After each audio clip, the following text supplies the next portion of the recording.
So you've discovered you have head lice. Time to take immediate action. You have more options than you think, and you don't have to use harsh and potentially harmful pesticides either. In fact, to be honest, they don't work as well as they claim, and there's a new generation of head lice called super lice that have found a way to build a resistance to these pesticides.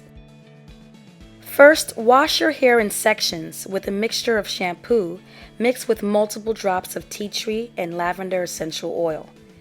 Use warmer water than you usually would, hot if you can handle it. Nits or lice eggs are harder to remove because they're literally glued to your hair shaft. So after washing a section, you have to use your fingers to pick out the nits. You do this by taking an even smaller section of hair, firmly holding the root, maintain a firm grip, and slide your fingers down the entire length of your hair.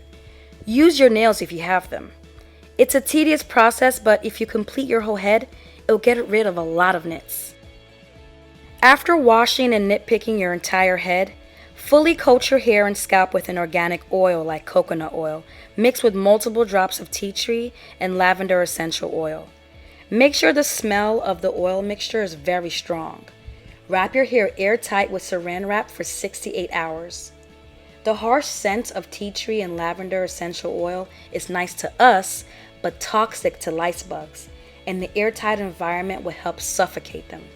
For an extra bonus, after wrapping your hair with saran wrap, sit under a hooded dryer for about an hour. Now that your hair is wrapped up and isolated, take some time to wash all your shirts, scarves, hats, pillowcases, towels, and headscarves with hot water and detergent. Try not to drive yourself too crazy with this step though. It's just an extra precaution because lice lives in your hair. So if it falls out, it's probably dead or dying. But there could be a rare chance that a shed hair has a lice or nit attached to it. After 6 to 8 hours, rinse the oil mixture out.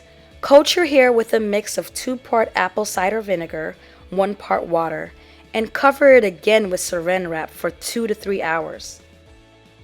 Rinse out the apple cider vinegar, blow out, then flat iron or hot comb your hair in very small sections. Make sure to reach every hair strand.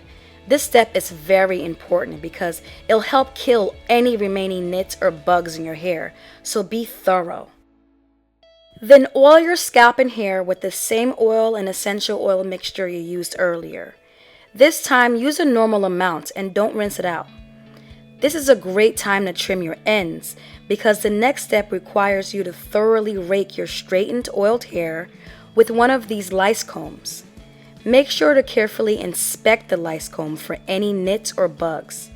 And for the next week, use the lice comb to check your hair every day for any new sightings.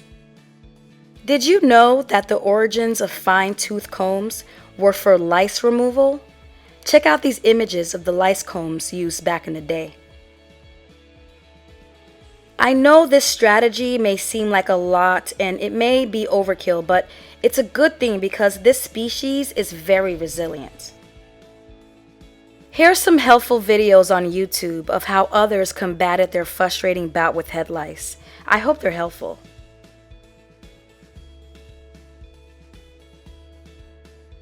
Head lice are insects that can only survive in your hair, and they can't fly or jump, so they crawl around in your hair and on your scalp to get nourishment. They spread through close personal contact. You don't have to rub your head with someone that's infected to catch it. Sharing combs or brushes or scarves and hats with someone that's infected can transfer these parasites to you. And it's impossible to tell if someone is infected or not just by looking at them, because many people that are infected just have a few bugs because they're in the process of unsuccessfully trying to get rid of them. Children are more at risk because they come into close contact with potentially infected classmates and friends daily. So take care and pay attention to your child's hair. Wash it regularly with shampoo mixed with a few drops of tea tree essential oil. And teach them not to let anyone play in their hair and not to share any hair tools and hats with anyone. You may also want to avoid sleepovers, but that's strictly up to you. Buyers beware. There are many cases of human hair infecting people with head lice. So please inspect any hair you buy before using it. Here are some videos on YouTube of people's experiences with finding lice in their hair weave. Here are a few myths on head lice. They're pretty self-explanatory. Just so you know, if you have locks and you're infected with lice, it's extremely difficult to get rid of them because they can hide inside your locks. You can try suffocating them with the oil and essential oil mixture, but unfortunately, if that's not effective, you may have to cut off your locks. In conclusion, African Americans are significantly less likely to ever get head lice compared to white Americans. But relaxed or natural, if your hair is exposed to head lice, you can get them, and they will multiply and potentially infect others.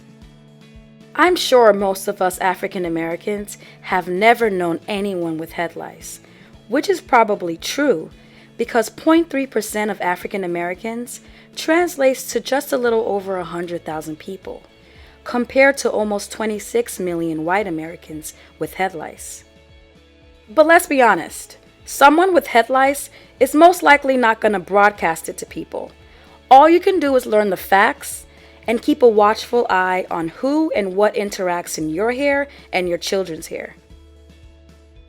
I really hope this video was able to help someone. As always, thanks for watching. See you in the next video.